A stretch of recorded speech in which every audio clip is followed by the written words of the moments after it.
Hi అందరికీ welcome back to our channel Nishu's mom and princess daughter. నేను ఈ వీడియోలో అయితే మీకు డెకరేషన్ ఐడియాస్ అనేవి షేర్ చేస్తున్నానండి. మనం ఏ పార్టీస్ అయినా ఫంక్షన్స్ ఉన్నా కానీ బర్త్డేస్ అయినా కానీ మనం చాలా ఐటమ్స్ అనేవి కొంటామండి. అలా కాకుండా మనకి ఇంట్లో కార్డ్బోర్డ్స్ కానీ కలర్ పేపర్స్ కానీ వేస్ట్ బ్యాగ్స్ కానీ ఉంటే కనుక షాపింగ్ బ్యాగ్స్ వాటితో మనం ఎలా క్రియేటివ్గా డెకరేట్ చేసుకోవచ్చో నేను ఇక్కడ చూపిస్తానండి. మా పాప బర్త్డే అయితే నేను ఇక్కడ డైనోసార్ థీమ్ అనేది నేను డెకరేట్ చేస్తున్నాను. ఇలా నేను మా పాపకి 3 years అండి. నేను 3లో ఇలా డైనోసార్ వచ్చేలాగా స్కెచ్ వేసి దాంట్లో అలా కట్ చేశానండి. అలాగే చిన్న చిన్న డైనోసార్స్ని కూడా మనం ఇలాగా స్కెచ్తో ఫస్ట్ అయితే పెన్సిల్తో డ్రా చేసిన తర్వాత మనం క్రయాన్స్తో కానీ స్కెచెస్తో కానీ కలర్స్ వేసుకొని ఇలాగా నేను సిజర్తో అయితే వాటి షేప్స్ అనేవి నేను షేప్ అవుట్ చేసుకున్నానండి. ఇక్కడ చాలా కలర్ఫుల్ డైనోసార్స్ అయితే వాటిని డ్రా చేశానండి. అండ్ స్కెచెస్ వేసాక చాలా లుక్ అనేది చాలా బాగుంది. అండ్ కట్ చేశాక వాటి అవుట్పుట్ అనేది ఇలాగా మనం పార్టీ ప్రోప్స్ అయితే బయట ఎలా కొనుక్కుంటే మనకి ఎలా ఉంటాయో లుక్ అనేది సేమ్ అలాగే ఉన్నది. సో మనం డెకరేట్ చేసుకోవడానికి చాలా కలర్ఫుల్గా అయితే మన డైనోసార్స్ అనేవి ప్రిపేర్ అయిపోయినాయండి. ఎందుకు ఇలా బయట దొరికేస్తాయి కదా ప్రోప్స్, మనం కొనేసుకోవచ్చు కదా అనుకుంటాము. కానీ మనకి ఈజీగా బయట దొరికినట్లు కన్నా కష్టపడి మన ఇంట్లో చేసినట్లకి వాల్యూ అనేది చాలా ఉంటుందండి. అండ్ ఇంపార్టెన్స్ కూడా చాలా పిల్లలు చాలా ఇష్టపడతారు. మా మదర్ చేశారు, మా ఫాదర్ చేశారు, నాకు డెకరేషన్ మన ఇంట్లోనే చేసుకున్నాం అని చాలా హ్యాపీగా ఫీల్ అవుతారు. నేను ఇక్కడ చూసారు కదండి ఒక బ్యాగ్ని అయితే తీసుకున్నాను వైట్ కలర్ది.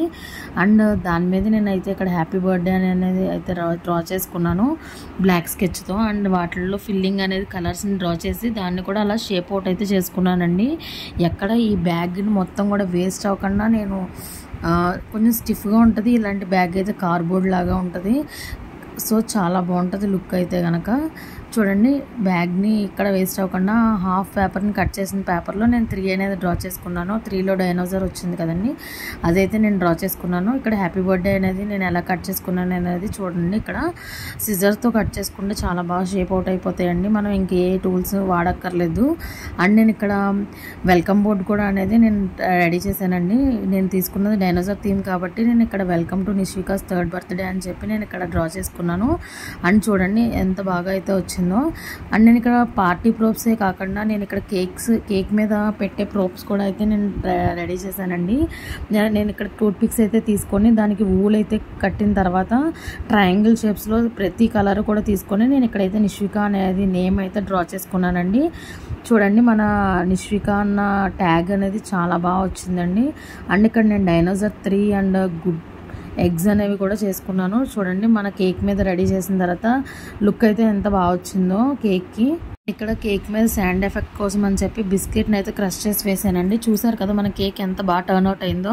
అండ్ వెల్కమ్ బోర్డ్ అనేది నేను ఇక్కడ ఎంట్రన్స్ దగ్గర ఇలా డోర్కి అయితే నేను ఇలా ట్యాగ్ చేశానండి. అండ్ మన పార్టీ ప్రోబ్స్ అనేవి ఇలా డెకరేషన్లో ఎలా బాగా కలర్ఫుల్గా కనబడుతున్నాయో చూడండి. అండ్ నేను ఇక్కడ మా బర్త్డే సెలబ్రేషన్ పిక్స్ అయితే ఇక్కడ యాడ్ చేస్తున్నానండి. మనకి ఇంట్లోనే 1 రూపీ కూడా ఖర్చు అవ్వకుండా పార్టీ ప్రోప్స్ ఎలా రెడీ చేసుకోవచ్చో నేను ఈ వీడియోలో చూపించాను కదండి. మీకు కనుక ఈ వీడియో నచ్చినట్లయితే ఖచ్చితంగా ట్రై చేసి నా కామెంట్ సెక్షన్లో మెన్షన్ చేయండి ఎలా వచ్చాయో. ఈ వీడియో కనుక మీకు నచ్చినట్లయితే లైక్ చేయండి, షేర్ చేయండి, సబ్స్క్రైబ్ చేయడం మర్చిపోద్దు. మరిన్ని వీడియోస్లో కలుద్దాం. Bye friends.